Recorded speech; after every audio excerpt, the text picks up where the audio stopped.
드디어 요한복음 3장으로 건너왔습니다. 3장으로 건너오기까지 무려 7개월이 걸렸습니다. 사실은 아쉬운 부분들이 굉장히 많아요.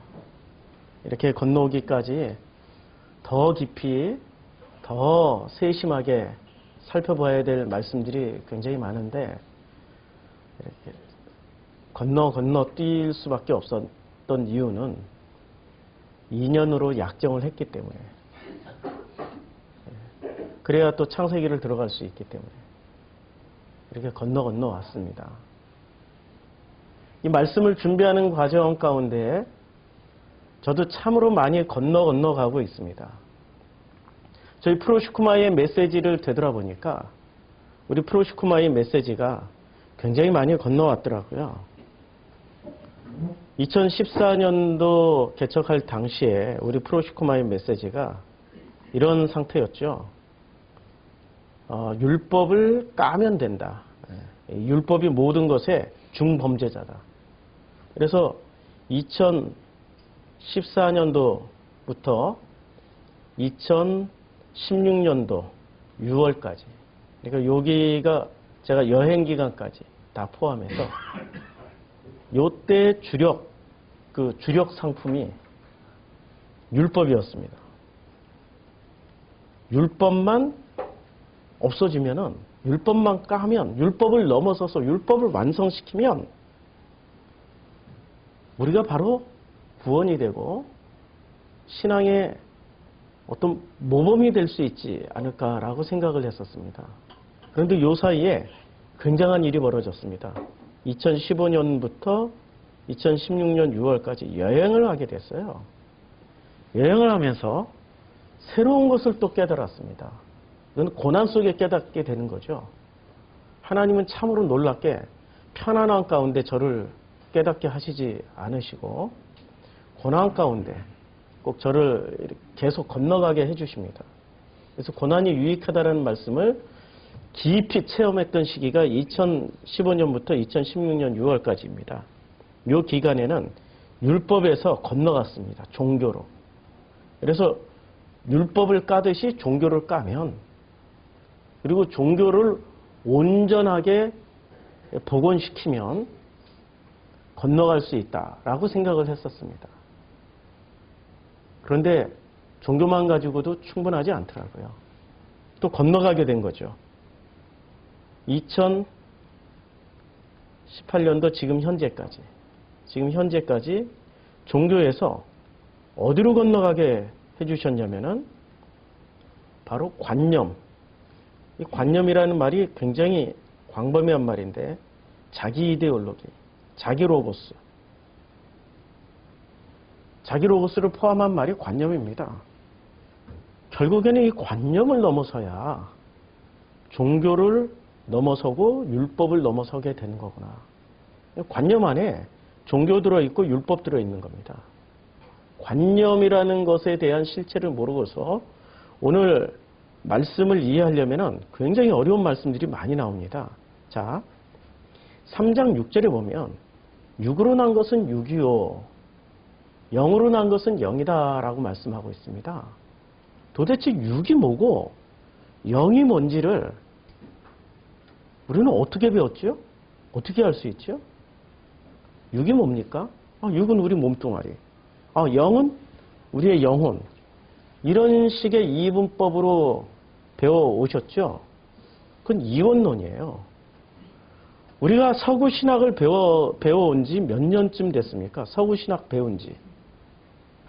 서구신학을 배운 지, 서구신학이 시작된 게 2000년의 역사를 가지고 있었습니다. 2000년의 역사 가운데 우리 한국교회에 이 서구신학이 들어온 게 150년 정도가 되죠. 그런데 우리 한국교회는 놀랍게도 2000년의 역사를 가진 서구신학으로 세워진 교회가 아니었습니다. 초창기의 한국 카톨릭이나 초창기의 한국 개신교는 서구신학의 전통에서 세워진 게 아니라 우리가 스스로 성경을 읽다가 깨달아서 그냥 예수 믿은 종족이 바로 한국 사람들이에요. 세계사에 유례 없는. 이제까지의 서구 외에 다른 대륙에서, 다른 나라에서 교회가 세워진 공식은 선교사가 가고, 그 다음에 군대가 들어가서, 군대가 그 나라의 종교를 싹 다 없애고 그 나라 사람들을 싹 그냥 두들겨 패거나 죽여서 공포 분위기에 몰아넣은 다음에 개종해 라고 해서 개종당한 사례가 이제까지 서구 기독교가 이 지구상에 퍼지게 된 역사입니다. 그거는 제가 짐바브웨에서 충분히 체험했고 공부를 했습니다. 아프리카에 기독교가 어떻게 들어왔냐면 서구 선교사가 들어온 다음에 서구 군대가 들어옵니다. 그러고 나서 곳곳에 교회당을 일단 지어요. 일단 짓고 주일날에는 마을 사람들에게 교회를 가라고 선교사가 옵니다. 안 가잖아요? 군인이 두들겨 패서 보냅니다. 진짜 안 가잖아요? 총으로 쏴 죽여버립니다. 공포에 질린 사람들이 최초로 신자가 됐던 이 짐바브웨 기독교. 그래서 그 짐바브웨 기독교는 놀랍게도 자기네들 식의 성경 해석이 하나도 없습니다.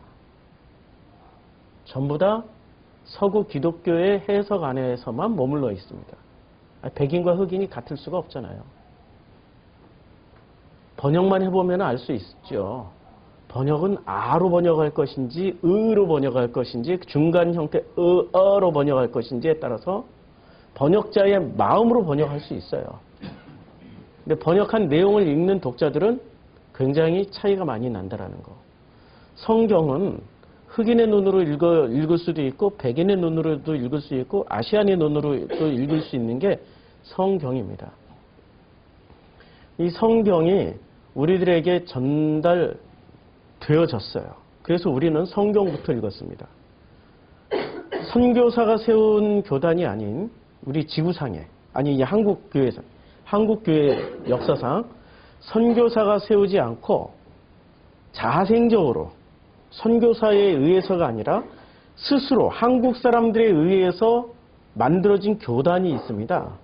어떤 교단인지 아십니까? 그렇게 해서 만들어진 교단이 성결교단입니다. 한국 사람 두 사람이 그냥 막 이 하나님을 만난 체험이 너무너무 좋아서 열심히 전도했더니 사람들이 장로교로도 안 가고 감리교로도 안 가고 그 두 사람한테 계속 모이는 거예요.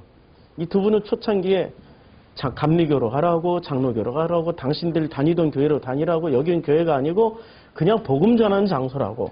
근데 사람들이 그 복음이 너무 좋으니까 자꾸 모여들어서 어쩔 수 없이 교회가 되고 교회가 되다 보니 총회가 되고 총회가 되다 보니까 교단이 된 거죠. 그렇게 해서 세워진 교단이 성결교단이었습니다.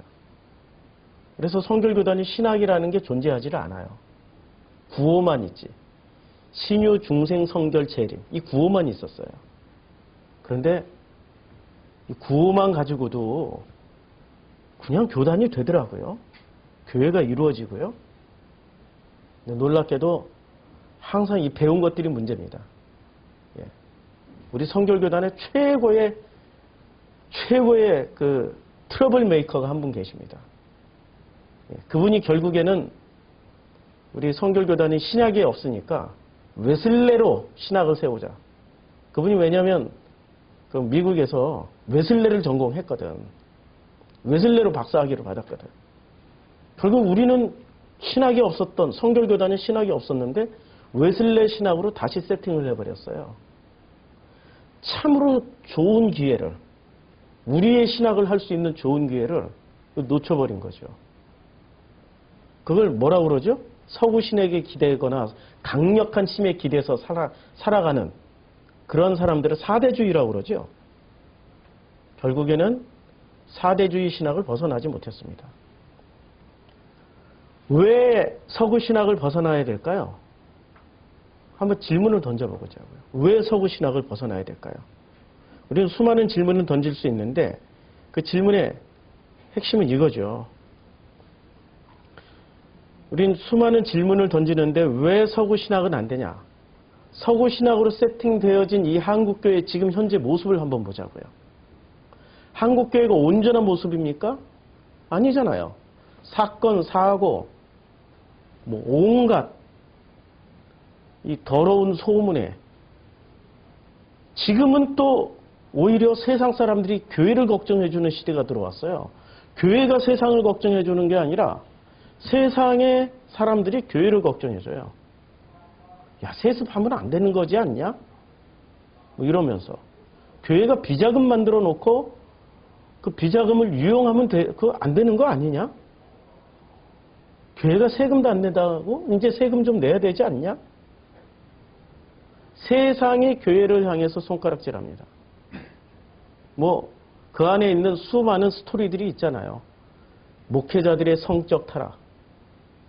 마치 이거는 예수님 시대에 타락했던 바리새인들 유대교보다 훨씬 더 지독하게 중세 시대의 카톨릭보다 더 타락했다라고 말씀드리면은 놀라실 만한 일 아닙니까? 중세 시대보다도 훨씬 더 타락한 게 지금 한국교회예요. 교회 안에 있는 사람들만 뭐예요? 몰라요.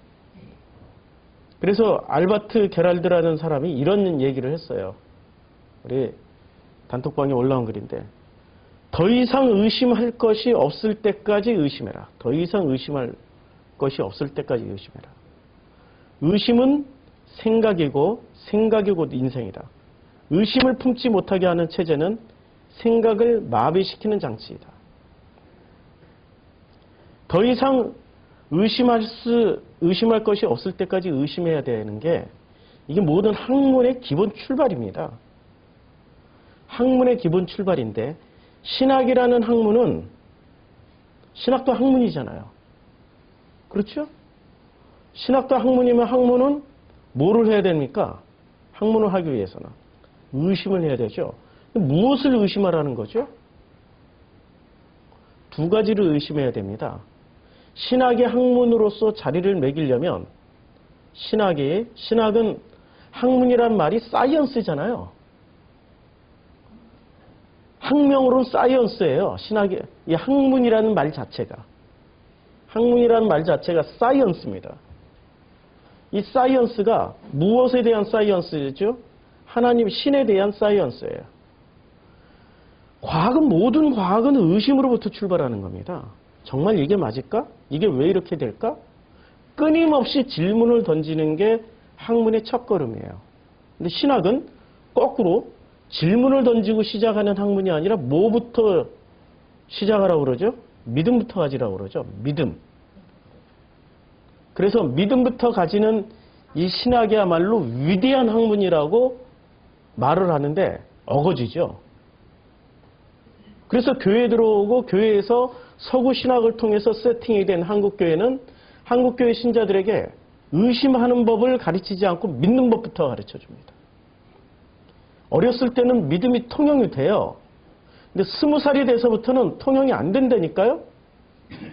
20살 때, 어렸을 때 믿었던 믿음은 20살 때 자기가 인생을 살아가는 그 삶의 현장에서 삶의 수많은 질문들에 부닥치다 보면 둘 중에 하나가 돼야 됩니다. 가면을 쓰든지 아니면은 안 그런 척하고 살아야 되는, 아니면은 진짜 바보처럼 믿고 살아야 되는. 바보처럼 믿게 되면 어떤 일이 벌어지는지 아십니까? 일단 술자리에 참석해서 바보처럼 믿었어요. 나 술 안 마셔. 안 마실 수 있죠, 그건. 요새는 안 마시는 카페가 많이 활성화된 게 술을 안 마시니까 카페가 활성화되는 거죠. 그런데 문제가 생깁니다. 술 안 마셔 하는 순간부터 어울리지를 못하는 거예요. 좋게 말해서 내가 모든 사람들을 왕따시키지만, 술 마시는 사람들을 왕따시키지만 술 마시는 사람들에 의해서 왕따 당할 수도 있는 거죠.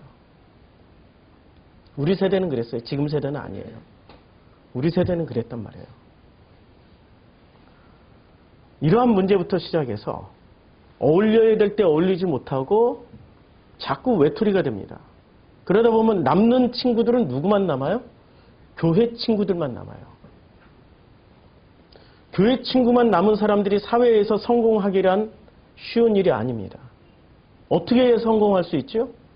사회에서 성공하는 건 실력으로만 성공할 수는 없어요. 특히 대한민국 사회에서는 인간관계로 성공하고 성장할 수 있는 시스템이지 미국처럼 실력이 있다고 바로 승진되고 그런 나라가 아닙니다.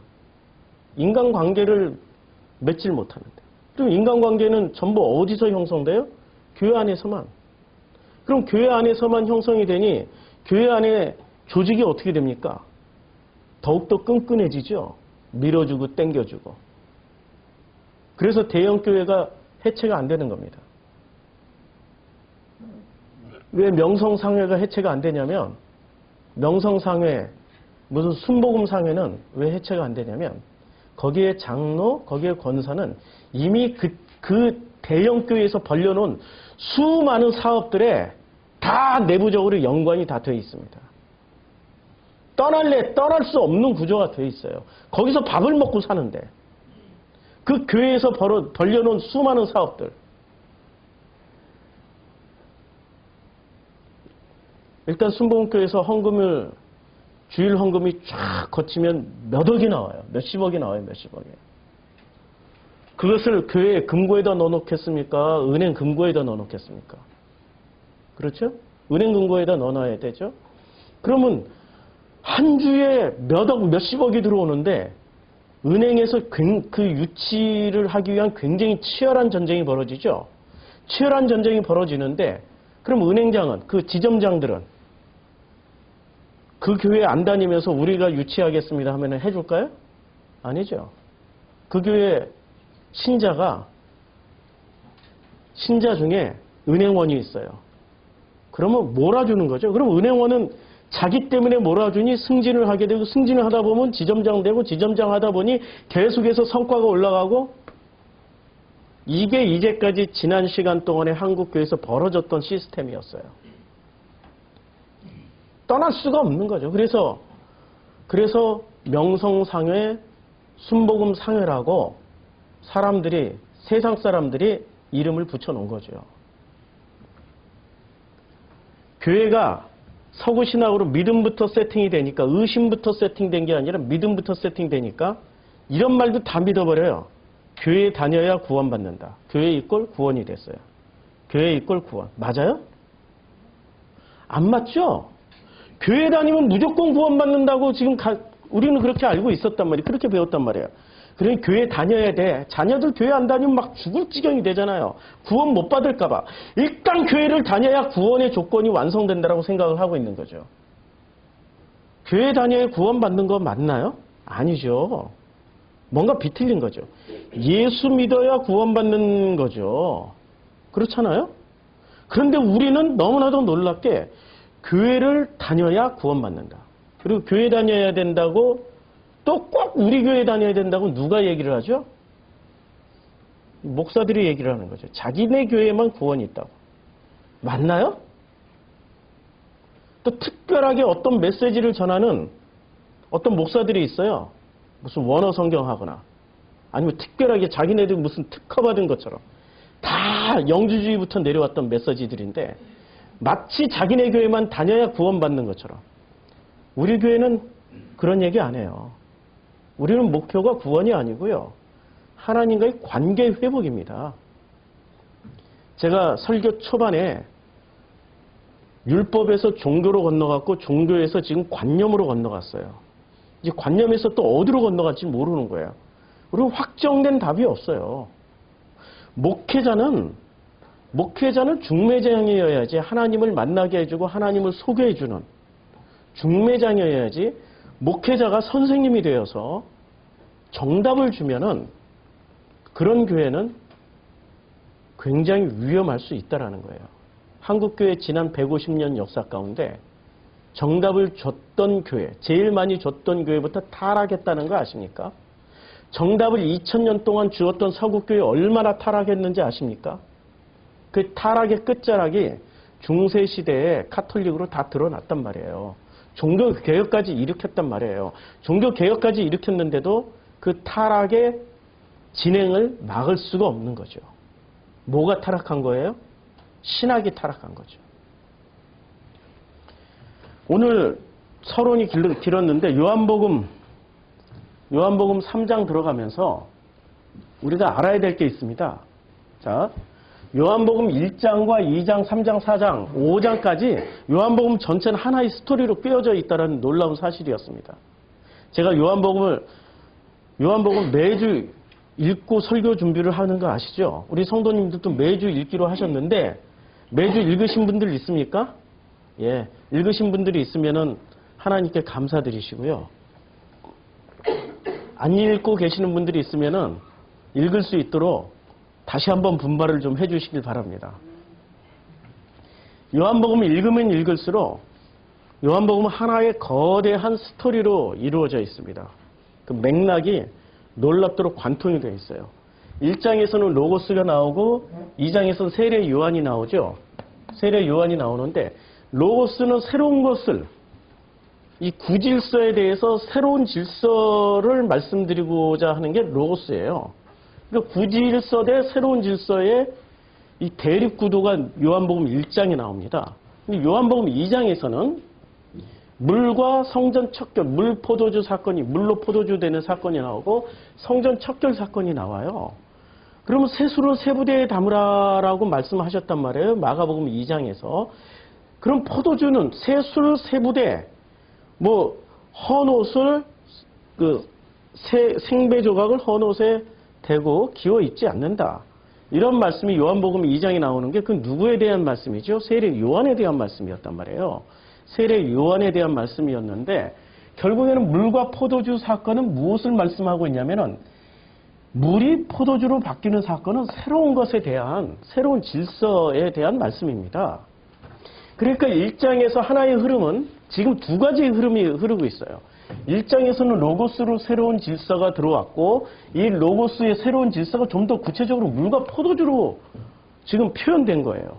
그리고 나서 이 새로운 질서가 들어오자 새로운 질서를 갈망하고 있던 니고데모가 새로운 질서에 대한 질문을 하는 게 3장 첫 하나의 커다란 단락이고 두 번째 단락에 9세대 누가 나옵니까? 도로 세례 요한이 나와요. 세례 요한은 9세대의 구질서의 대표적인 인물입니다. 이 구질서는 어떻게 한다고요? 성전 척결하는 것처럼 박살나야 돼요. 부서져야 돼요. 돌 하나도 도리에 남지 말아야 되고 없어져야 되는 사건이 생깁니다. 그리고 나서 9세대가 또 다시 등장하는데 얄밉게도 이 4장에서는 뭐라고 나오냐면 4장에 제가 이걸 읽을 때마다 굉장히 얄미운 생각이 들어요. 아니 이 3장 후반부에 보면은 3장 24절 요한이 아직 옥에 갇히지 아니하였더라. 예수님이 공관복음에 따르면 마태, 마가, 누가에 따르면 예수님의 사역 시작의 신호탄이 무엇이었습니까? 어떤 사건이었습니까? 요한이 옥에 갇히더라. 요한이 옥에 갇히는 순간부터 예수님은 사역의 시작의 신호탄이 올랐기 때문에 바로 사역을 시작하십니다. 갈릴리로 가셔요. 근데 3장 24절을 저는 읽을 때마다 너무너무 얄미운 거예요. 요한이 아직 옥에 갇히지 아니하였더라. 이렇게 예수님이 본격적인 사역을 못 하시고 계신다라는 뉘앙스로 받아들여지기 때문에 아주 얄미운 이 구절로 저는 이 뉘앙스가 옵니다. 그래서 대결 구도가 나와요. 3장 요한이 아직 옥에 갇히지 않으니까 어떤 구도가 나오냐면 2에 25절 요한의 제자 중에서 요한의 제자예요. 한 유대인과 더불어 정결 예식에 대해 변론이 시작됩니다. 변론이 시작돼요. 이 정결 예식을 가지고 논쟁을 벌입니다. 그런데 이 정결 예식은 2장에서 어떤 일이 벌어집니까? 정결 예식을 베푸는 그 돌항아리에 자 보세요. 이제 정결 예식에 따라 2장 6절에 정결 예식에 따라 그러니까 정결 예식에 따라 놓아두었던 그 돌항아리가 정결 예식은 9세대의 구질서였단 말이에요. 거기에 그 물을 채우고 나서 포도주로 바꿔버린 사건은 신세대의 신질서로 바꾸겠다는 강력한 의지의 표현이거든요. 그런데 그 강력한 의지를 표현하고 성전 척결을 이루어냈단 말이에요. 근데 3장에 가서 9세대의 요한이 뜩 하고 나오더니 요한이 아직 옥에 갇히지도 않았어요. 참 얄밉고 그래요. 옥에 갇히지 아니했는데 바로 요한의 제자와 유대인과 더불어 정결 예식에 대하여 변론이 시작됐습니다. 아직도 정결 예식을 2장에 머물러 있는 거죠. 아직도 머물러 있는 거예요. 그러니까 지금 1장, 2장, 3장은 대조법을 통해서 보여주는 겁니다. 무엇과 무엇? 로고스로 대변되는 새로운 질서와 세례 요한이나 성전으로 대변되는 옛날 질서를 대조해서 보여주고 있어요. 그런데 이게 4장에 가서 통합이 됩니다. 4장 12절에 가면은 사마리아 여인 통합을 시키는데 누구를 통해서 통합을 시킵니까? 종교의 대명사였던 그리고 정통성의 대명사였던 유대인을 통해서 통합을 시켜줍니까? 비정통, 비진리, 아예 거짓의 대명사였던 타 종교의 대명사였던 사마리아를 통해서 통합을 시켜줍니까? 놀랍게도 통합을 시켜주는데 이제까지 정통성을 부르짖고 있었던 몇천 년 동안 정통성을 가지고 있었고 정통성이라고 확실하게 믿고 있었던 유대교를 통해서 통합을 시켜주는 게 아니고요. 유대교가 경멸하고 있었던 사마리아, 이 신천지가 들으면 되게 좋아하겠다. 불교가 들으면 엄청 좋아하겠다. 마치 그런 뉘앙스로 받아들이시면 됩니다. 그들을 통해서 통합을 시켜버려요. 4장 12절을 보면 이렇게 말씀하고 있습니다. 자, 4장 12절이 아니고요. 이제 4장, 제가 잘못 적어놨어요. 4장 22절. 4장 24절. 이렇게 통합을 시킵니다. 4장 22절입니다. 예. 24절. 자, 하나님은 영이시니 예배하는 자가 영과 진리로 예배할지라. 지금 3장 니고데모에게 뭐라고 얘기했죠? 육으로 난 것은 육이고 영으로 난 것은 영이라고 말씀하고 계시죠? 4장에 나가서 육과 영에 대한 확실한 결론을 내려주십니다. 하나님은 뭐예요? 영이시니 예배하는 자가 뭐로? 영과 진리로. 그러면 영과 진리에 대해서 알아야 된단 말이에요. 영과 진리를 누구를 통해서 이미 말씀을 다 하신 거죠? 니고데모를 통해서 말씀하셨기 때문에 4장에 나가서 그냥 영과 진리라고 구체적으로 확 나가버리는 겁니다. 그래서 니고데모를 통해서 영과 진리가 뭔지를 배워야 돼요. 오늘 니고데모를 통해서 영과 진리가 뭔지를 이제 공부하겠습니다. 자, 42절, 4장 32절에 또 이렇게 말씀하고 있습니다. 4장 32절에 이르시되 내게는 너희가 알지 못하는 먹을 양식이 있다. 이 양식은 그러면 무슨 양식입니까? 양식이 있다고 말을 할 때 제자들이 알아듣습니까? 유대인들이 알아들어요? 유대인들은 못 알아들어요.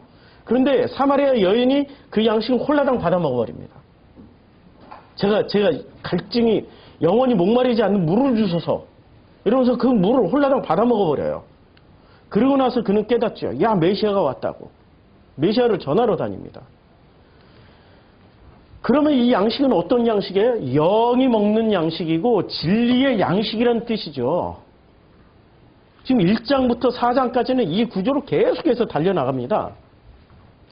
그래서 니고데모를 통하여서 구체적으로 어떤 것을 설명을 해주시는데 육으로 난 것은 육이고 영으로 난 것은 영이다라는 것을 말씀을 해주셔요. 그리고 4장에 나가서 그 육과 영이 어떻게 통합이 되냐면 예배와 양식을 통해서, 예배는 신령과 진정으로 드리라고 그랬고 그 양식을, 그 예배를 통해서 양식을 먹게 된다라고 말씀하고 있습니다. 예배가 꼭 이 자리가 예배인가요? 아니면 우리의 삶이 곧 예배인가요? 삶의 자리가 예배예요. 여기서만 양식 먹고 일주일 쫄쫄 굶다 오면 다 죽어요. 그렇죠? 그러니까 삶이 곧 예배여야지 그 영의 양식을 끊임없이 먹을 수 있게 되는 거죠. 우리가 지금까지 배워왔던 개념을 뒤집고 의심하지 않으면은 지금 제가 말씀드리는 이 개념을 받아들이기가 너무너무 어려운 거예요. 우리 성도님들은 계속 같이 저를 따라서 같이 건너가고 있기 때문에 쉽게 받아들일 수 있단 말이에요. 그런데 저 명성상회나 순복음상회에서 건너오신 분이 갑자기 이 교회가 주일날 예배 드릴 때가 무슨 일이 있어서 예배 시간 늦어가지고 어쩌다가 우리 교회에 왔어요. 어쩌다가 앉아가지고 이 말씀을 들으면은 이분은 자기가 배워왔던 몇 가지의 구질서의 그 도구마 몇 개, 교리 몇 개 붙잡고 그거 가지고 저항을 하기 시작합니다. 저 지금 목사가 무슨 설교하고 있는 거야? 저거 이단 아니야? 저거 하다가 그냥 가버려요. 예배 끝나자마자 그냥 휙 가버려요. 인사도 안 하고. 그런 사람을 너무 많이 봤어요. 이게 지금 구질서 대 신질서가 이렇게 지금 충돌하고 있습니다. 자, 니고데모 보세요. 니고데모 4장 42절에 니고데모 얘기가 또 나옵니다. 4장 42절에 니고데모를 암시할 수 있는.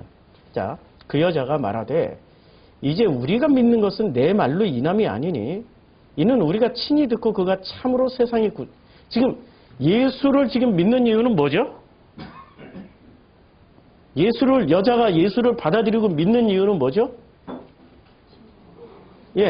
우리가 친히 예수를 통해서 여자를 통해서 사마리아 사람들이 예수를 믿었어요. 근데 예수가 사마리아까지 갔어요. 그 여자가 사는 동네까지 가서 복음을 또 전했더니 이제 사마리아 사람들이 직접 얘기를 하는 겁니다. 여자, 너 말을 통해서 예수를 믿은 게 아니라 우리가 직접 예수를 만나고 나니까 이분은 참으로 세상의 구주신 줄을 알미라. 참으로 세상의 구주신 것을 알게 됐어요. 이 장면, 예수를 직접 만나니까 바로 바뀌었어요. 그럼 니고데모는 안 바뀌었다니까요? 구질서가 그렇게 버티고 강력하게 붙잡고 못 넘어가게 만든다라는 거예요. 그 구질서의 대명사가 뭐였죠? 옛날로 치면 제가 과거로 치면 율법이요 종교라고 얘기를 했겠죠. 이제 관념이에요. 구질서의 대명사는 관념입니다. 자, 4장 48절에 보면은 예수께서 이렇게 말씀하십니다. 이르시되 너희는 표적과 기사를 보지 못하면 도무지 믿지 아니하라. 표적과 기사를 보면 도무지 믿지 못한다라고 말씀하셨어요.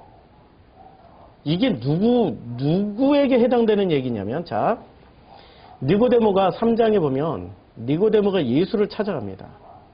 근데 예수를 찾아가면서 뭐라고 말씀하시냐면 당신이 행하시는 이 표적을 아무도 할 수 없음이니이다. 예수를 찾아왔던 이유가 뭐였어요? 표적 보고 찾아갔어요. 이렇게 4장에 표적이 또 다시 나와요. 표적을 보지 않고서는 도무지 믿지 아니하는 인간들. 누구에게 해당되는 얘기죠? 구질서에 속해 있는 사람들이에요. 그런데 니고데모는 이 구질서에 속해 있는 사람임에도 불구하고 니고데모는 구질서에 속해 있는 사람임에도 불구하고 희한한 사람입니다. 자, 니고데모. 질문을 던질게요. 이 이름이 유대인의 이름입니까? 헬라식의 이름입니까? 로마식의 이름입니까? 니고데모라는 이름이. 유대인식으로 지었다고 유대인 이름이라고 생각하시는 분. 예. 그 다음에 헬라식이라고 생각하시는 분. 우리 프로시쿠마이는 그래도 공부를 많이 그러면 로마식이라고 생각하시는 분. 어떻게 로마식이라고 생각하셨죠? 로마 관련된 영화에서 비슷한 이름 많이 비슷한 이름. 자, 보여드릴게요. 왜 이 이름이 절대 유대인식이 아닙니다. 이게 바로 니고데모 헬라어에 이렇게 기록되어 있어요. 니코테모스라고 되어 있습니다. 니코테모스. 자, 막시무스, 율리아누스. 어떤 식이죠? 로마식입니다. 로마식이고 이 사람의 신분은 뭐였습니까? 유대인의 지도자. 이거 지난주에 했죠. 알콘이에요. 지도자예요. 왕이거나 어떤 강력한 지도력을 발휘할 수 있는 그런 자리에 있는 사람이었습니다. 당시에는 로마의 식민지였죠. 우리나라가 일제의 식민지였을 때 일제에 붙어서 관료를 하고 있거나 지도자의 역할을 하고 있었던 사람들의 이름이 김남식이거나 김계똥이거나 김철수는 될 수 없어요. 뭐가 되죠? 김우라상이 돼야 됩니다. 이름을 바꿔야 돼요. 로마의 식민지에서 관원 생활을 하려면 이름을 바꿔야 돼요. 그래서 니코테모스라고 바꾼 거예요. 그러니까 이 사람은 한마디로 말하면 껍데기는 뭐죠? 껍데기는 유대인이에요. 껍데기는 유대인이고 모양 그 알맹이는 알맹이로 로마 헬라인이었어요. 왜냐하면 로마의 철학은 전부 헬라에서 가져왔으니까. 그리스에서 가져왔으니까. 로마 헬라인이었어요. 이것을 보고 우리는 뭐라고 그러냐면 코코넛이라고 부릅니다. 코코넛. 혹은 수박이라고 부릅니다. 겉은 초록색인데 속은 빨갱이야. 수박이 그렇잖아요. 겉은 초록색인데 속은 빨갱이잖아요. 근데 코코넛은 겉은 까만데 속은 하얗단 말이에요. 아프리카 흑인들 중에 유럽 지향적으로 살아가는 사람들, 피부는 까맣지만 나는 유럽인이야라고 생각하는 사람들은 코코넛이라고 불러요. 우리는 뭐라고 부르죠? 우리나라에서는 친일파라고 불러요. 껍데기는 한국인인데 속은 알맹이는 일본인이야. 이게 지금 니고데모라는 사람의 정체입니다. 그런데 이 니고데모가 단박에 3장에서 예수님을 만났다고 단박에 한 방에 예수님 안으로 쑥 들어가나요? 4장하고 너무 대조가 되는 거죠. 사마리아 여인은 예수를 만나자마자 어떻게 됐습니까? 단박에 한 방에 예수님 속으로 쑥 들어왔어요. 그리고 사마리아 사람들을 또 어떻게 됐습니까? 예수를 만나자마자 우리가 너 때문에 믿는 게 아니라 예수를 직접 만나고 나니까 이분 때문에 직접 믿게 된 거야 라고 한 방에 쑥 들어와 버립니다. 니고데모는 왜 안 됐죠? 좀 두 가지의 변환 과정을 거쳐야 돼요. 속은 로마인이고 껍데기는 유대인이야. 이거 뭐부터 깨져야 돼요? 유대인이라는 껍질 깨져야 되고 로마인이라는 알맹이도 깨져야 돼요. 두 가지나 다 건너가야 되는 거죠. 그렇죠? 아까 우리 프로슈크마이로 치면 율법도 건너가야 되고 종교도 건너가야 비로소 관념이 뭔지를 알게 되는 거죠.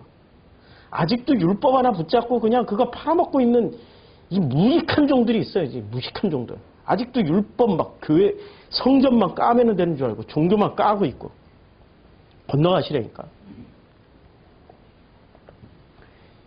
니고데모는 그러니까 정체 이름 자체로도 그리고 신분 자체로도 건너가야 되는 사람의 대명사로 지금 등장하고 있는 거죠.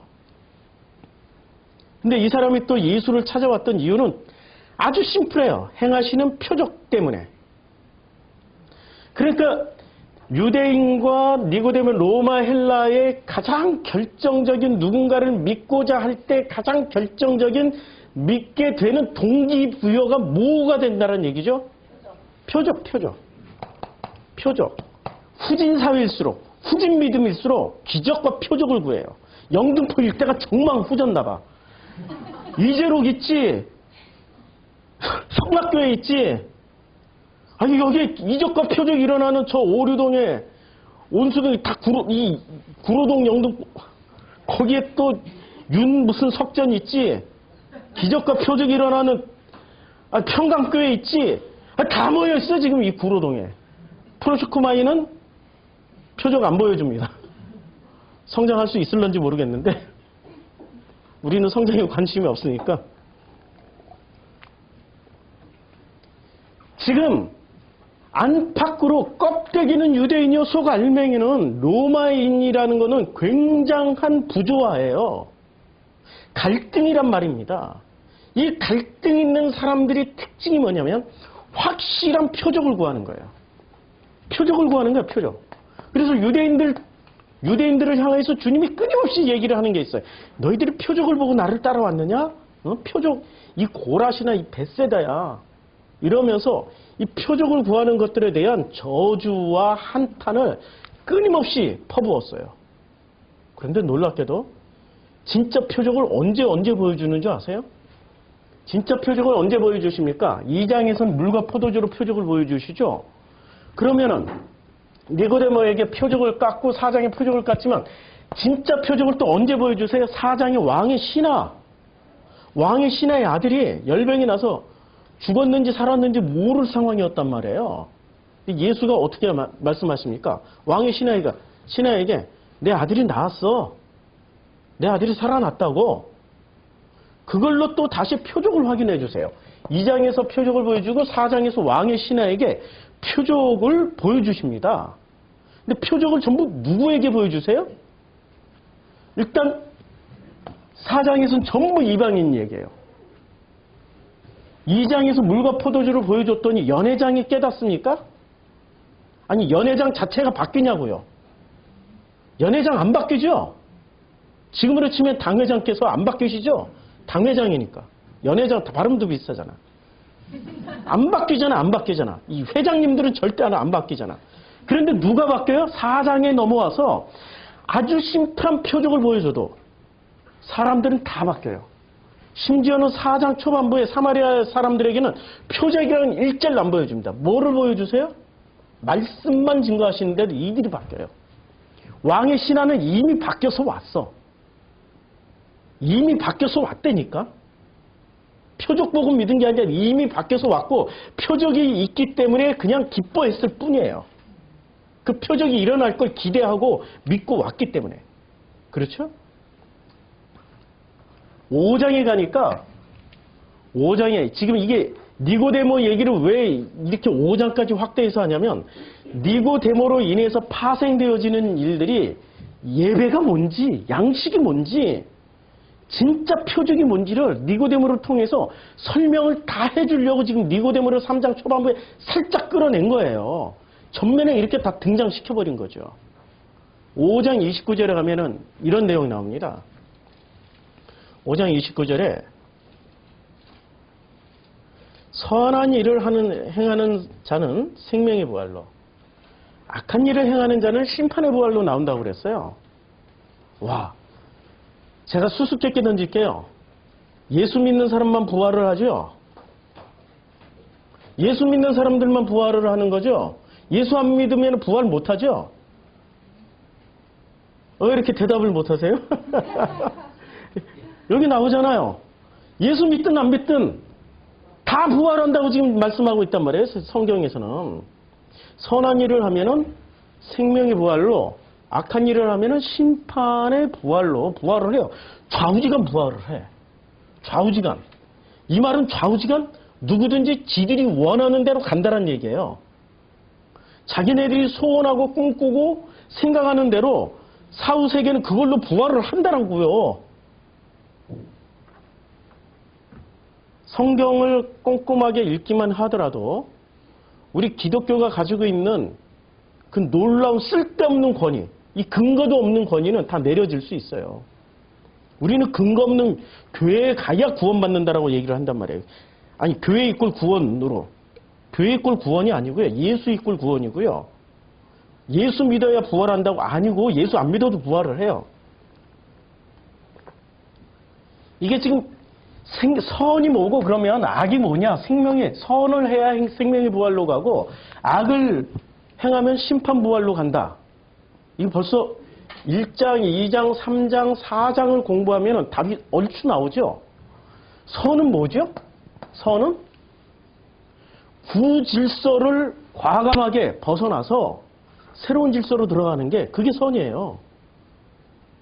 구질서로 벗어나서 새로운 질서로 넘어가는 게 선이라니까요? 그러면 악은 뭐죠? 끝까지 이 넘버 2를 유지하는 거야. 끝까지 요걸. 성경이 지금 요한복음은 전반부는 새로운 질서, 로고스, 물과 포도주, 니고데모로 대변되는 새로운 질서. 왜 니고데모는 새로운 질서일까요? 껍데기는 유대인이지만 속 알맹이는 뭐였어요? 새로운 질서, 로마의 질서를 받아들였다니까요? 이것 때문에 갈등이 심해가지고 지금 예수 찾아온 거 아니에요. 이게 뭔지를 자기도 모르고 일단은 성공하기 위해서 새로운 질서, 로마를 받아들였는데 진짜 더 새로운 질서를 알고 싶어서 예수 찾아온 거 아닙니까? 그렇죠? 그러니까 니고데모, 그래서 4장에서 통합적으로 이렇게 새로운 질서는 뭐야? 결론적으로 그게 양식을 영으로 신령한 예배는 신령과 진정을 하나님이 영이시니까 신령과 진정으로 말씀을 드려야 아니 예배를 드려야 돼. 그러니까 영과 진리. 아까 다 써놨죠. 영, 진리, 이 양식. 이걸 먹는 게 이게 바로 새로운 질서에 들어가는 거야. 이 얘기는 지금 어디서 나온 얘기입니까? 신약 성경을 지금 우리는 읽고 있지만 예수님 당시에는 신약 성경이 없었어요. 그럼 예수님은 무슨 성경에 근거해서 말씀을 전하셨죠? 구약에 근거해서. 그럼 구약에 근거해서 예수님이 말씀을 전하실 때 사람들이 알아들을 거 아니에요? 유대인들은 구약만 알고 있는 종족이니까. 그러면 영, 진리, 양식은 이게 어디서 일어났던 일입니까? 이게 광야에서 일어났던 일이에요. 광야 40년에서 일어났던 일이죠. 그러면 5장에서 당연히 그럼 무슨 사건이 나와야 돼요? 광야 사건이 나와야 되죠. 광야 사건. 광야 사건이 나옵니까? 안 나옵니까? 광야 사건이 나온다고 하셨죠? 광야 사건이 나온다니까 광야에 그 광야 사건으로 대변되는 사람이 누구죠? 베데스다 목가에서 38년 동안 주저앉은 사람. 주저앉아 있는 사람이 나오는 거예요. 아니 왜 38년이 광야가 되냐고요. 가데스 바냐까지 2년. 가데스 바냐에서 주저앉았어. 누가? 애굽에서 건너왔던 그 사람들이 주저앉았어. 그리고 몇 년을 주저앉았어요? 38년을 주저앉았어요. 그래서 광야 사건이 당연히 나오는 거죠. 지금 굉장한 논리 구조를 가지고 5장까지 나가고 있어요. 지금 요한복음은. 5장까지. 그래서 하시고자 하는 얘기가 뭐냐? 생명의 부활과 심판의 부활이 있는데 생명의 부활로 나가는 사람은 뭐를 먹은 사람들이 생명의 부활로 나가요? 영과 영이 무엇인지를 알게 되고 체험하고 진리가 무엇인지를 알게 되고 체험하고 그리고 그 양식을 먹고 있는 사람은 생명의 부활로 나가요. 그런데 심판의 부활로 나가는 사람들은 어떤 사람들이죠? 난 안 바뀔 거야. 난 절대로 안 바뀔 거야. 나는 안 바뀌고 말 거야. 나는 절대로 안 건너가고 말 거야. 이런 사람들은 심판의 부활로 간다라고 지금 5장에서 말씀하고 있는 겁니다. 여기까지가 지금 구조예요. 그런데 이 생명부활과 심판의 부활을 말씀하시면서 5장에서 아주 중요한 말씀들을 해요. 5장 39절에 보면 자 5장 39절에 이런 말씀을 하십니다. 너희가 누구예요? 유대인들이죠. 유대인들이 성경에서 무엇을 얻어요? 영생을 얻는 줄 생각하고 성경에서 영생을 얻습니까? 성경에서 관계회복을 해야 되는 겁니까? 우리는 지금 교회가 성경을 통해서 뭐를 가르쳐 주려고 지금 이 안달복달하고 있어요? 영생. 유대인들도 지금 똑같이 유대인들은 몇 천 년 동안 성경을 통해서 무엇을 얻으려고 그랬어요? 아니 지금 나왔잖아. 너희가 성경에서 영생을 얻는 줄 생각하고 성경을 어떻게 했어요? 연구했어요. 근데 연구를 했는데 그 영생을 얻었냐고요? 못 얻었죠. 누구를 통해서 증명해요? 니고데모. 아니, 니고데모를 통해서 지금 증명해주고 있단 말이에요. 영생을 못 얻었으니까 유대인의 관원에, 유대인의 지도자에, 유대인의 선생에, 유대인을 가르치고 있었던 사람이 영생이 뭔지를 모르니까 밤중에 몰래 찾아온 거 아니에요. 이거는 한국교회에 그대로 적용이 되죠. 목사들이 영생을 가르치려고 일평생 목사들이 성경을 연구를 할까? 안 하죠? 다들 다 아시죠? 예. 그래, 연구 한층만 하죠?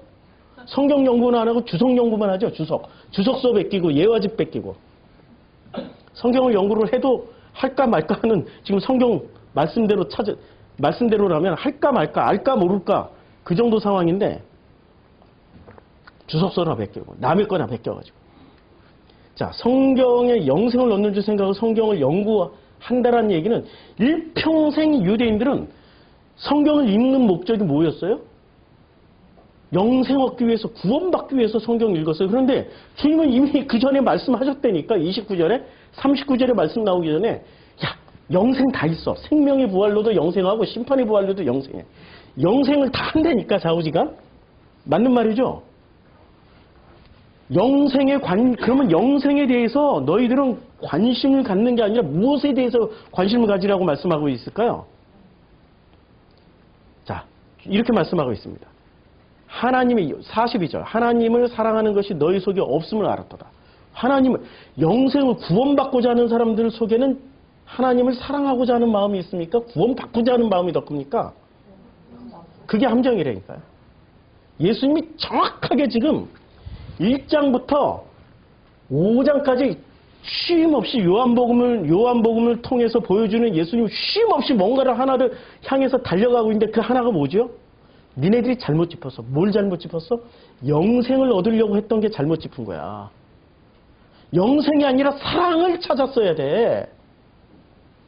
그럼 사랑을 하려면은 영생을 얻으려면은 구원을 얻으려면 뭐부터 해야 돼? 믿음부터 가져야 되죠. 근데 사랑을 하려면 뭐부터 가져야 돼요? 믿음부터 가지면 안 돼요. 뭐부터 해야 돼? 의심부터 해야 돼. 아니 덜커덕 믿었다가 그놈이 나중에 뭔 짓을 할지 어떻게 알아? 사랑의 첫 걸음은 의심이라니까요. 의심의 모든 검증 절차를 다 거치고 난 다음에 확신이 들 때 그때 신뢰하면서 사랑해라고 고백하면 괜찮아. 근데 덜커덕 믿었어. 뭐 보고 믿었어요? 이야, 입은 옷이 너무 비싼 옷이 뭐죠? 아르마니? 예? 비싼 옷이 입생로랑? 여자는 그런 거 안 입죠? 아니 남자는 그런 거 안. 비싼 옷 보고 번드르르 잘생긴 거 보고 돈 쓰는 거 보고 덜커덕 믿었어요. 그랬다고 어떻게 되죠? 그렇죠. 사기당하죠. 아니 그놈한테 사기당한 거는 나중에 이혼하면 끝나지만 자기의 진짜 영생을 얻기 위해서 진짜 사랑을 하나님과의 사랑 이걸 위해서 사기를 당하면은 그거 어디 가서 물려요? 그 생명인데 생명은 어디 가서 물려요? 물릴 데가 없어요. 그러니까 소경을 따라가면 둘 다 구렁텅이에 빠져. 주여 나는 그냥 소경이었고 그냥 저놈이 소경인지 모르고 하도 입 바른 소리 잘하고 하도 바른 말 잘해가지고 전체 길 똑바로 잘하는 줄 알고 따라갔는데요. 그래도 네 책임이야. 그래서 슬피 울며 이를 갈는 일들이 발생하는 거죠. 생명을 사기당하는 사람들의 공통분모가 나는 그게 아니었는데가 아니라 그게 그거였다니까. 예? 그게 그거였다니까. 자, 예수는 영생에 초점을 맞춰 성경 읽고 구원에 초점을 맞추신 분이 아니고 예수는 사랑에 초점을 맞췄어요. 사랑을 하려면 제일 먼저 뭐부터 해야 되죠? 영접해야 되잖아요. 그러니까 영접하면 그 다음부터 뭐가 이루어져요? 관계가 이루어지는 거예요. 순서가 이겁니다. 우리가 순서를 너무너무 잘못 알고 있는데 요거 싹 지울게요. 이제 신세대, 구세대. 예, 요거 다 지우고 우리가 영생을 얻고 생명을 얻으려면은 우리는 함정에 빠지게 되어 있습니다. 유대인들이 지금 몇천 년 동안 어디에 초점을 맞추고 살았습니까? 영생 구원에 초점을 맞추고 살았단 말이에요. 그런데 유대인들은 영생 구원에 초점을 맞춰야 될 그런 종족이 아니에요. 왜요? 선민이었으니까. 이미 선택받은 민족이었어요. 영생은 관심 없어도 그냥 영생 받아. 구원에 관심 없어도 구원 받는다니까? 그럼 제2의 유대인을 누구라고 불러요? 기독교인들이 제2의 유대인이죠? 구약에서는 유대인이고 신약에서는 기독교인이란 말이에요. 그럼 기독교인들은 뭐가 되는 거죠? 이미 선민이야. 안 믿어지세요?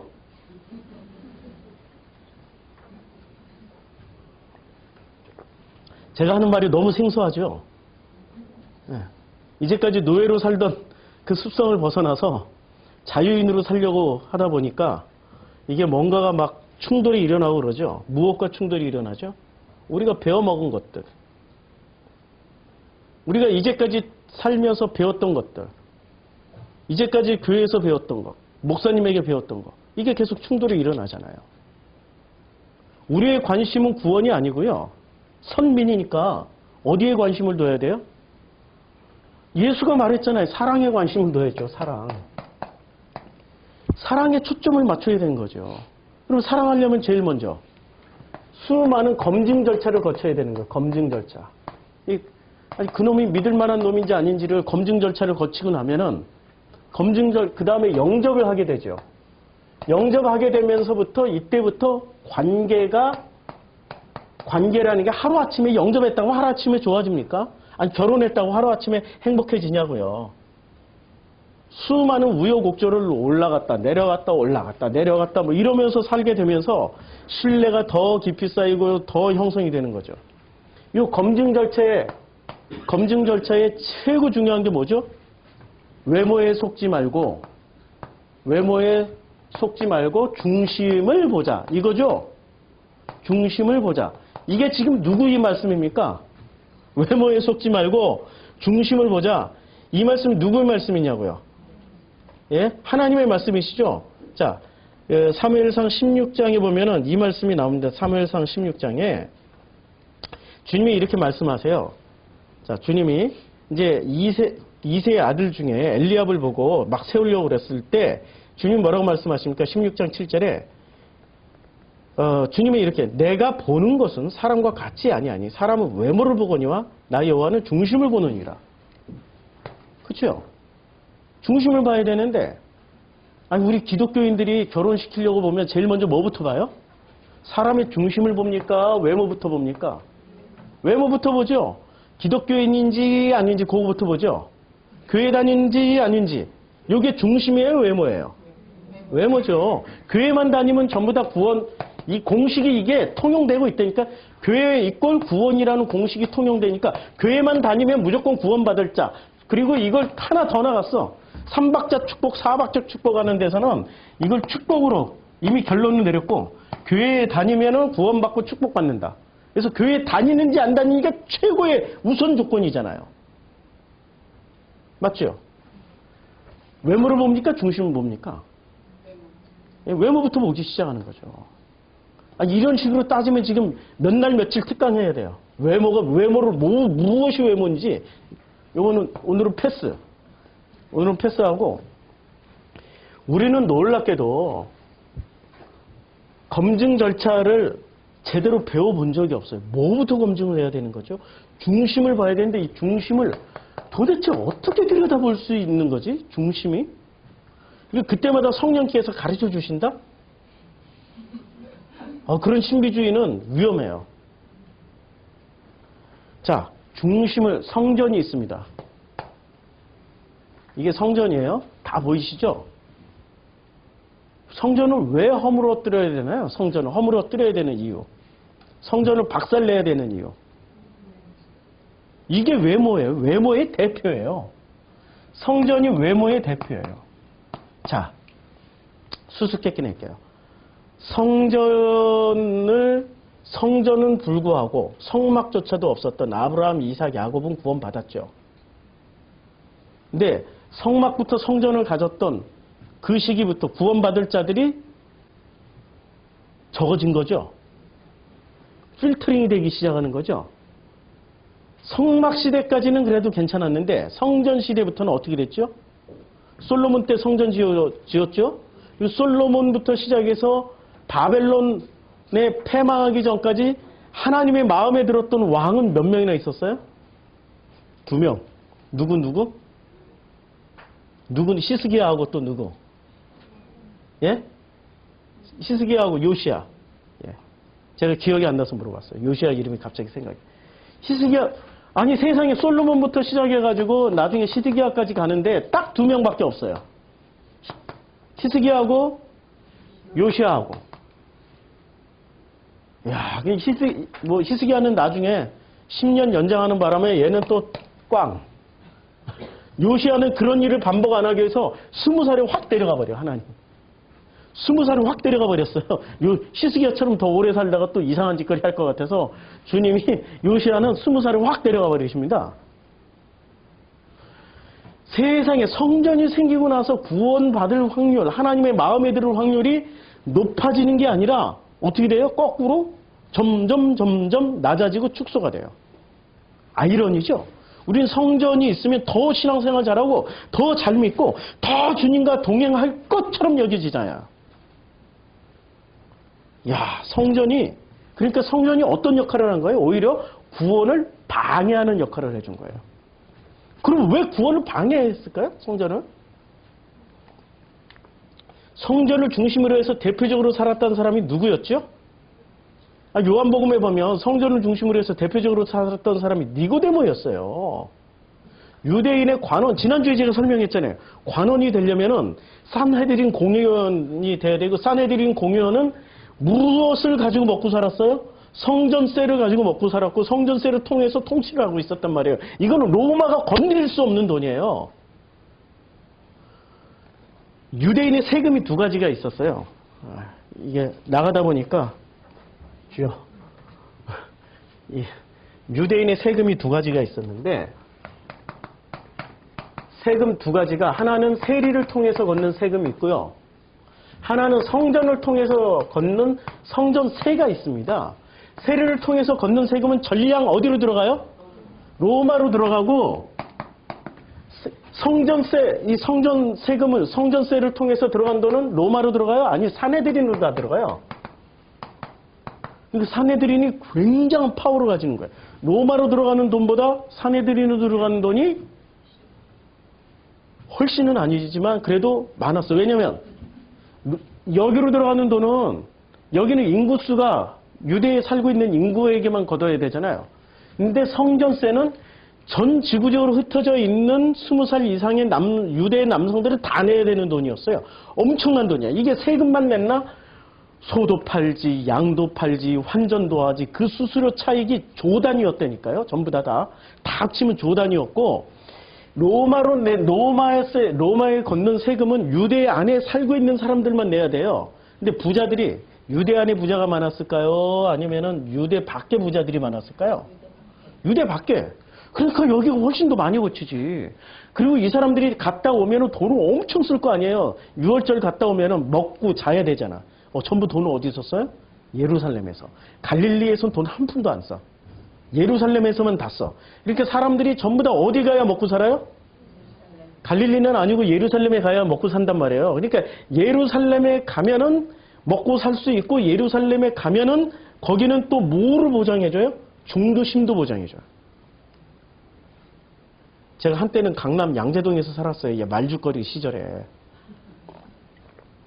그때 당시 말죽거리였고, 제가 말죽거리 살 때는 그냥 거기 강남이었단 말이에요. 그때 양재동은 변방이었지만 그때 중심지가 태남, 태북 이렇게 돼요. 태란을 중심으로 해서 태북이 잘 사는 동네였고, 태남은 못 사는 동네였어요. 개발을 안 해가지고. 그래도 나는 강남이에요. 강남에서 살고 있어요. 그럼 사람들이 저를 굉장히 있어 보이는 사람으로 인식을 하고, 그렇게 그 강남에서 살았어요. 그러면 그냥 인식을 하고 이렇게 저를 딱 보면은 아니야. 봉천동 사람으로 보였어요. 예루살렘이 딱 그런 포지션이었단 말이에요. 자, 두 가지 세금이 있었는데 이 두 가지 세금을 세리는 그래서 로마에게 갖다 바치니까 여기는 반역자예요. 여기는 반역자에다가 여기는 매국노예요. 지금 우리로 치면 친일파란 말이에요. 근데 성전세를 거두는 사람들은, 이 사람들은 유대의 종교를 지키고 유대인 자체를 지키는 어떤 그 존경을 받아요. 그래서 존경받는 사람들이라고 그래요. 여기 있는 사람들은, 산헤드린을 꼭 존경받는 사람들이라고 표현을 해줘요. 존경받는 사람. 왜 그럴까요? 유대 공동체를 지키는 강력한 지도자들이었기 때문에. 그런데 이 유대 공동체 지도자 중에 니고데모가 나왔는데, 니고데모는 껍데기는 유대인이고 알맹이는 로마 사람이에요. 아니, 껍데기부터 알맹이까지 로마 사람인 세리가 더 나빠요? 껍데기는 유대인이고 알맹이는 로마 사람이 더 나빠요? 하나님은 외모를 취하지 아니하시고 유대인을 취하지 아니하시고 중심을 보시니까 이거 숨기고 있는 놈이 더 나쁘죠. 그렇죠? 겉으로는 기독교인인데, 겉으로는 지금 우리 성도님들 말고 저 명성상이나 이런데 겉으로는 기독교인이지만 알맹이는 전부 뭐예요? 그들 속에는 뭐가 담겨 있어요?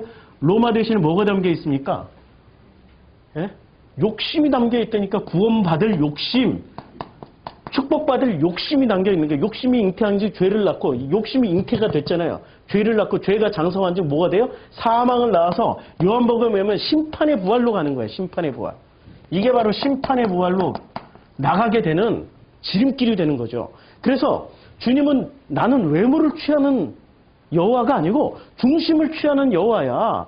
그러니까 외모는 유대인이 됐든 사마리아인이 됐든 그 상관없어. 4장의 사마리아인, 5장에 38년 된 주저앉은 그 앉은 배 다 상관없어. 중심을 보고 있으니까 중심이 뭐가 담겨 있어야 돼? 욕심이 아니라 뭐가 담겨 있어야 돼요? 사랑. 그러면 이 사랑은 뭐를 대변하는 거예요? 사랑은 뭐를 지금 표현하려고 지금 말을 하는 거냐고요. 그럼 사랑이라는 건 사랑이라는 행동, 행위를 열심히 하는 그런 관계인가요? 아니고 사랑이란 말은 사랑하라 라는 행동 강령 이전에 뭐가 형성되어 있어야 돼요? 관계 형성이 되어 있어야죠. 관계 형성. 관계 형성을 하려고 보니까 아까 다시 한번 반복드리지만 관계 형성을 하려면은 뭐를 검증 절차를 거쳐야 되죠. 하나님은 우리를 검증하실까요? 검증하실 필요 없죠. 왜 검증할 필요가 없어요? 당신의 형상으로 만들었으니까 무조건 오케이야. 근데 우리가 하나님을 검증해야 된다고요. 왜 굉장히 불경건한 말로 들리십니까? 우리가 하나님을 검증해야 된다니까요? 서구신학은 덮어놓고 믿으라고 그랬지만 우리가 하나님을 검증을 해야 돼요. 어떻게 검증을 해야 되죠? 우리가 연애 과정을 거쳐야 되는 거죠. 그래서 남자 여자로 비유하고 부부관계로 비유하는 거예요. 지금 성경에서 예수가 나는 신랑이요 너희는 신부라고 얘기를 하는 게 신랑과 신부, 덜커덕 신랑과 신부가 어떻게 돼요? 일단은 무엇을 거쳐야 돼요? 연애 과정을 거쳐야 돼요. 그래서 여기서 연애학 박사가 이제 드디어 등장을 합니다. 연애 과정을 거치는데 연애를 왜 해야 되죠? 연애를 해봐야 이놈이 알맹이가 사랑이 들어있는지 아니면은 욕심이 들어있는지를 확인할 수 있는 그 검증 절차 기간이 이 연애 과정 기간 아니에요. 그래서 연애하다가는 얼마든지 헤어져도 돼요. 연애하다가는 저는 연애를 딱 한 번 해가지고 결혼해가지고 연애를 못 해본 게 무지하게 많이 하세요. 젊은 시절에. 나는 이 도덕 율법 교회에서 가르쳐준 대로 연애하면 바로 결혼해야 되는 줄 알았어요. 얼마나 순진하게 살았는지. 연애를 통해 가지고 거꾸로 검증을 통해서 관계 형성을 할 것인지 말 것인지를 결정을 해야 된단 말이에요. 그래서 결혼으로 가는 사람은 그나마 결혼이 깨질 확률이 적어요. 근데 연애도 안 하고 덜커덕 결혼했어. 나중에 결혼 생활이 뭐가 될까요? 야, 완전히 이건 무슨 신비의 세계, 맨날 새로운 걸 체험해야 되는 이런 세계의 연속이란 말이에요. 그 속에 뭐가 또 오늘 터져 나올지 모른다고. 뭐가 터져 나올지. 그 속에서 뭐가 쏟아져 나올지 모른다고요. 자, 니고데모를 다시 한번 보자고요. 니고데모가 왜 중요하냐면 니고데모를 통하여 가지고 지금 뭐를 말씀하시려고 하냐면은 우리 주님은 니고데모를 통하여 가지고 유대인들이 가지고 있었던 무언가를 말씀해주고 싶어 하세요. 이 니고데모가 놀랍게도 성경에 많이 나와요. 성경에 요한복음 3장에 3번 나오고 요한복음 7장 50절에 한 번 나오고 그 다음에 19장 29절에 나오는데 그 중에 한 사람 곧 전에 예수께 왔던 니고데모가 저에게 말을 해요. 이 7장이 무슨 사건이 있었길래 이런 얘기가 나올까요? 7장 50절 이전에 무슨 일이 있었냐면은 이런 얘기들이 나옵니다. 자, 이제 바리새인들이 어떤 사람들은 예수를 이렇게 어떤 사람들은 그리스도라 하면 어떤 이들은 그리스도가 어찌 갈릴리에서 나오겠느냐? 예수가 누구라고 이제 이렇게 뭐 조사를 해봤을 거 아니에요? 그랬더니 예수가 무슨 선지자이고 예수가 무슨 그리스도라고도 말을 하고 있으니까 이 바리새인들이 뭐라고 얘기를 합니까? 바리새인들이 아니 어떻게 그 갈릴리에서 선하게 나올 수 있겠느냐? 예? 자, 갈릴리에서 이제 이 갈릴리에서 선한 것들이 나올 수 없다라고 얘기를 해요. 그러니까 당국자들이나 바리새인 중에 그를 믿는 자가 있느냐? 당국자 누구죠? 산헤드린 멤버들이 뭐 있느냐 이렇게 얘기를 하니까 이제 있다라고 얘기를 해요. 그래서 율법을 알지 못하는 이 무리는 저주를 받은 자로다. 그 중에 한 사람 곧 예수께 왔던 니고데모가 그들에게 말을 합니다. 우리 율법은 사람의 말을 듣고 그 행한 것을 알기 전에 심판하느냐? 무슨 얘기죠? 이게 무슨 얘기입니까? 지금 니고데모가 했던 얘기 중에 핵심이 뭐예요? 예수가 그리스도냐 아니냐 논쟁에 바리새인들은 뭐로 대답을 해요? 그리스도냐 아니냐. 예수에 대한 논쟁이 그리스도냐 아니냐라는 논쟁으로 막 치달을 때 예수가 그리스도다 아니다라고 얘기를 하는 그 장면에서 니고데모는 뭐라고 얘기를 해요? 바리새인은 뭐라고 정리를 해요? 아주 심플하게 갈릴리에선 선한 게 나올 수가 없어. 그럼 메시아가 아니야. 메시아도 아니고 그리스도도 아니야. 라고 얘기할 때 얘기를 하다가 서로 이제 당국자들 사이에서도 당국자가 누굽니까? 산헤드린 공회 멤버들 사이에서도 길 수 있다라고 나온 거예요. 맞을 수도 있다라고 나온 거예요. 그랬더니 바리새가 뭐라고 얘기하냐면 아니 너희들 당국자들 중에서도 그가 그리스도라고 믿는 사람들이 있어? 있으면 어떻게 될까요? 바리새들이 힘을 합쳐서 데모하면은 산헤드린 공회의 멤버에서 탈락이 돼요. 왜냐하면 산헤드린 공회의 멤버들은 거의 바리새거나 서기관들이에요. 그리고 서기관들의 대부분은 다 바리새들이야. 그러니까 이 모든 기득권은 누가 다 잡고 있어요? 바리새가 다 잡고 있었단 말이에요. 바리새가 산헤드린 공회에 임명도 할 수 있고 뺄 수도 있어요. 그들이 쪽수를 합치면은. 그래서 니고데모가 뭐라고 얘기를 하냐면 신중하게 얘기를 해요. 우리의 율법은 그러니까 구약 성경은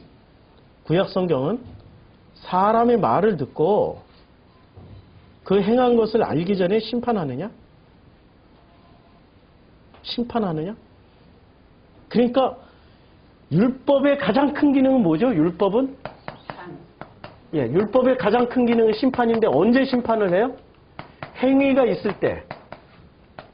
행위의 결과를 가지고 심판을 한단 말이에요. 근데 행위의 결과를 지금 안 내놨다 이거죠. 예수는 행위의 결과를 안 내놨어. 행위의 결과를 내놓지도 않았는데 너희는 어떻게 그걸 심판할 수 있겠냐? 과정을 충분히 보고 하자고, 과정을. 그러니까 니고데모가 하는 얘기가 무슨 얘기냐면 사랑하겠다고 고백하기 전에 검증 절차를 거치자 이 얘기예요.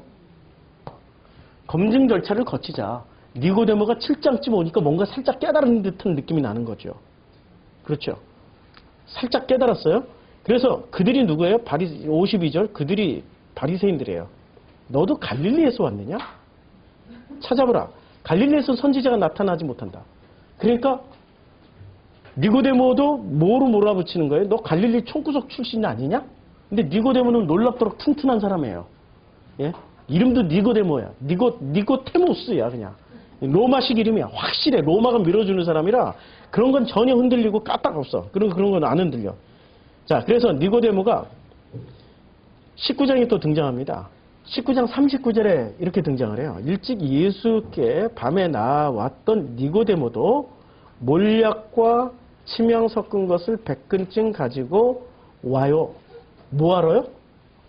야, 몰약과 치명 100근은 엄청난 돈입니다. 이거 돈이. 이걸 가지고 예수께 돌아가신 예수를 장례를 치르러 오는 거예요. 장례를 치르러 와요. 놀라운 장면이 벌어지는 거예요. 그러니까 검증 절차가 지금 7장에서 검증 절차 하자라고 얘기를 했는데 19장쯤 오니까 무슨 얘기를 해요? 사랑한다라고 고백하는 거예요. 지금. 니고데모가 바뀌었다니까요. 니고데모가 바뀌었어요. 이중구조가 바뀌었어요. 이중구조가 바뀌었다라는 게 우리도 가능성이 있다라는 얘기예요. 지금. 우리도 가능성이 있어요. 가능성이 있어요. 우리도 바뀔 수 있어요. 네. 요한복음 끝날 때쯤에 다 바뀌셔야 돼요. 네, 가능성이 있으니까. 가능성을 부인하는 거 아시죠? 예. 자, 성전에 그러면 이 성전이 왜 성전이 지어지고 나서 구원 확률이 떨어질까요? 하나님에게 칭찬받을 확률이 왜 떨어질까요? 성전이 뭐냐면은 이 성전은 한마디로 말해서 종교, 율법을 다 통해서 인간을 통제 관리하는 지금 누가 지금 이때 당시 유대 사회를 통제 관리를 했어요?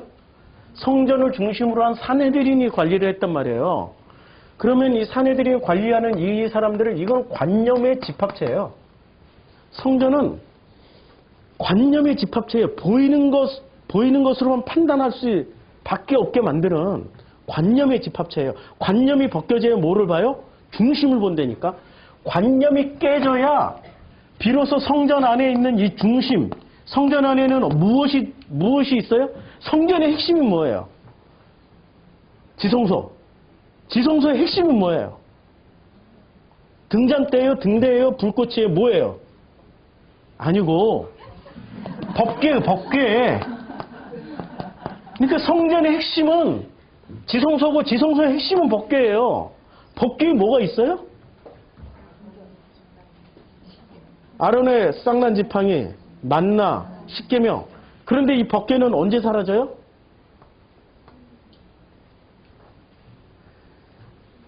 법궤가 언제까지 존재했어요? 예? 법궤가 언제까지 존재했어요? 아니, 성경 좀 읽으시라고요. 그래서 우리 청년들은 성경을 읽고 있어요, 지금. 사무엘상에 보면 전쟁이 났을 때 엘리의 아들들이 법궤를 들고 나가요. 그랬다가 전쟁에 패하면서 법궤를 뺏기죠. 법궤를 뺏기는데 법궤 스스로가 재앙을 일으켜가지고 이 블레셋 사람들이 법궤를 도로 보내요. 블레셋 땅에 두면은 계속해서 재앙이 일어나니까 법궤를 보내요. 근데 법궤를 보내는데 이 법궤를 보내는데 이 법궤가 어디에 머물러요? 길란, 여랏, 아니, 그건 그 후의 일이고. 제 이름이 갑자기 타작마당으로 썼던 거기에 머물러요. 거기에 머무른 것이 한동안 사라져요. 사울 시대 때 법궤에 관심 없었어요. 다윗이 자기가 왕권을 잡고 강화를 시키려고 하다 보니까 뭐가 필요한 거예요? 그래서 법궤를 가져오려고 그러는 거예요. 법궤를 가져오려고 그랬는데 이때 당시에 법궤를 가져올 때 성경에 쓰여진 대로 안 가져오고 어떻게 가져왔어요? 그냥 블레셋이 했던 짓 그대로 소 달구지에다 싣고 오다가 훌라당 떨어져가지고 깨질 것 같으니까 이걸 그냥 누군가가 이렇게 잡으려고 하다가 우사가 잡으려다가 우사 맞죠? 예, 우사가 잡으려다가 웃기게 가셨어요. 그냥 한 방에. 그래가지고 그 법궤가 어디로 갑니까? 이제 오벳에돔이 등장하는 거예요. 자, 오벳에돔. 히브리어로 오벳은 숭배하다라는 뜻이에요. 숭배하다, 섬기다. 숭배하다, 섬기다. 에돔은 붉다. 그러니까 에돔 족속일 가능성. 무엇을 숭배하던 사람이었어요? 붉은 것을 숭배했어요. 유대인이에요? 아니에요? 유대인 아니죠. 이방인이죠. 이방인이었어요. 그럼 법궤가 웃기게도 누구 집에 가 있었어요? 그런데 이방인의 집에 가 있었는데 오벳에돔의 집에 법궤가 가는 순간 이 사람은 오벳에돔이 아니라 오벳 법궤로 바뀐 거예요. 법궤를 숭배하는 사람으로 바뀌었어요. 그랬더니 어떻게 됐어요? 들어가도 복을 받고 나와도 복을 받아. 들어가도 복을 받고 나와도 복을 받아. 그러니까 복을 누가 받아? 이방인이 받는다니까. 지금 요한복음 구조하고 비슷하죠. 요한복음 4장에 사마리아인이 복을 받아버려요. 무엇을 가지고 있으니까? 법궤를 가지고 있으니까. 법궤의 핵심 상징은 누구예요? 아니 만나. 지금 요한복음 아까 얘기했잖아요. 요한복음 4장에서 무엇을 하나님은 영이시니까 신령과 진정으로 예배를 드려. 그리고 나에게는 너희들이 모르는 양식이 있어. 양식 얘기하는 거 만나가 들어가 있단 말이에요. 만나가 들어가 있어요. 예수님 상징이죠. 그렇죠? 그러니까 오벳에돔이 핵심인 법궤를 가지고 있으니까 들어가도 복을 받고 나와도 복을 받아. 그런데 이것이 성전 안에 들어가는 순간부터 문제가 생기기 시작해요. 성전 안에 들어가는 순간부터 법궤는 구중궁궐로 들어가 버려요. 지성소라는 구중궁궐로 들어가고 이 법궤는 누구만 만나요? 대제사장. 그럼 대제사장은 들어가면은 우리는 너무 신비하게 생각을 해. 너무 신비하게 생각하니까 들어가서 들어갈 때 성전에 법궤 들어갈 때 대제사장 뭘 달고 들어가요? 발목에? 방울. 딸랑딸랑 소리 나면 살아있구나. 근데 딸랑딸랑 소리가 안 나면 뒤졌구나. 그래서 발에다 방울 메고 한쪽 발에는 줄을 묶죠. 줄을 묶어가지고 소리가 안 나면 이렇게 밖에서 끌어내요. 그러면은 우리는 이 죽은 대제사장을 보면은 우리는 무슨 생각을 하게 될까요? 와, 하나님 무섭다. 심판하신다. 라고 생각하죠. 자, 법궤 안에서는 무슨 일을 하죠? 법궤가 있는 지성소 안에는 밀폐 공간입니까? 딱 열려있는 환기 공간입니까? 거의 철저하게 밀폐되어 있어요. 거기서 무슨 짓을 해요? 피를 바르죠. 피를 뿌리고 피를 바르죠. 피가 들어가면 영양덩어리죠. 온갖 박테리아, 바이러스들이 들끓죠. 환기도 안 되죠. 햇빛도 안 들어오죠. 거기는 불빛이 없으면 바로 앞에 뭐가 있는지도 몰라요. 이게 몇백 년 동안 그게 쌓였어요. 들어가서 이런 식으로 되면 숨 100번 쉬고 숨 99번까지는 살아나올 수 있어. 101번 쉬면 바로 죽어. 이해가 되죠? 온갖 독가스에 거기에 바이러스에 이런 것들이 창궐한단 말이에요. 그러니까 얼른 이게 익숙하지 않은 대제사장이 들어가서 익숙하게 다 처리하고 나와야 돼. 익숙하게 처리하지 못하면 숨을 재수없게 101번 딱 쉬었어. 그럼 꼴까닥 가는 거야. 그리고 나오자마자 인공호흡하고 무슨 그냥 바이러스 염증약 다 먹고 바르고 해야지 살아남아요. 신비하고 상관이 없는 거죠. 그렇죠? 그럼 유대인들은 이거 몰랐을까요? 아니, 몸으로 체험하면 안 되니까. 우리만 그거 모르고 있었어. 우리만 너무 신비하게 생각해가지고 우리만 모르고 있었어요. 유대인들은 안 되니까. 그러니까 신비성이 떨어지죠. 나중에 대제사장이 이거 들어가서 할까요? 안 해. 안 한다니까? 구약 성경에 나와. 아예 안 해. 이것도 아예 그냥 막아버리고 요 안에 뭐가 있는지도 아예 몰라. 아스 왕부터 시작해가지고 뒤로는 아예 몰라. 안 들어가. 죽을 짓을 왜 해? 이거 안 해도 존경받고 돈 벌어먹고 사는데. 맞죠?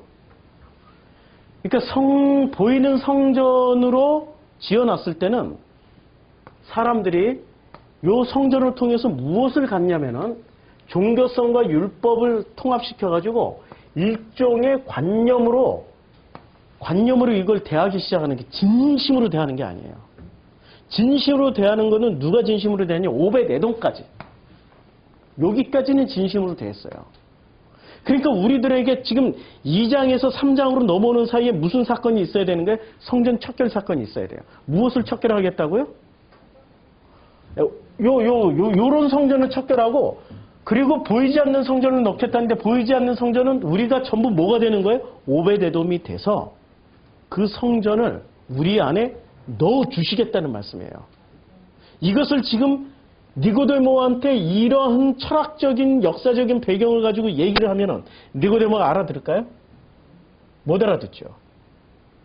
그러니까 영으로 난 것은 영이요, 육으로 난 것은 육이라는 말이 지금 영으로 난 것은 영이요. 지금 니고데모가 했던 얘기예요. 육으로 난 것은 육이라는 얘기는 무슨 얘기입니까? 육으로 난 것은 철저하게 다시 오늘 이거 하려고 했는데 이거 지워버리고 결국에 못하는데 자, 영과 육이라는 말이 무슨 얘기냐면 이런 얘기입니다.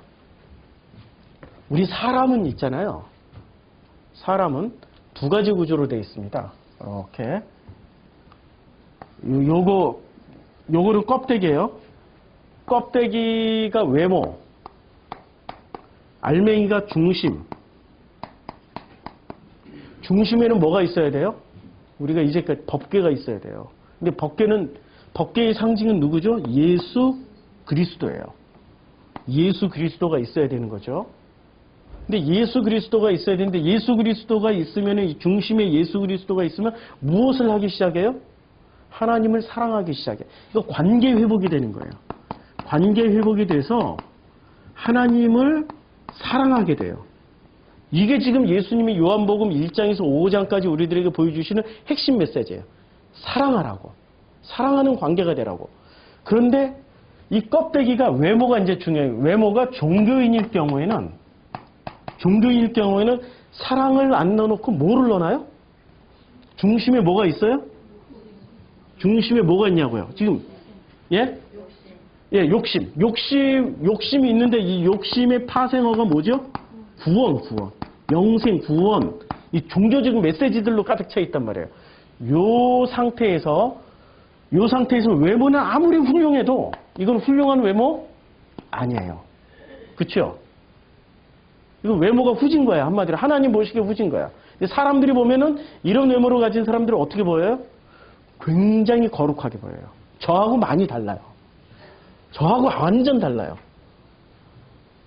거룩한 외모라니까 그 앞에 있으면 거룩함이 뚝뚝 흘러요.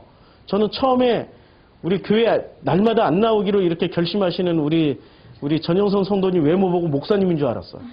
너무 거룩해가지고. 저는 저런 외모가 없다니까. 근데 요새 저하고 많이 미스물해 해주셨어요. 저하고 많이 미스물해 해주셔가지고 이제 거룩함이 없으죠.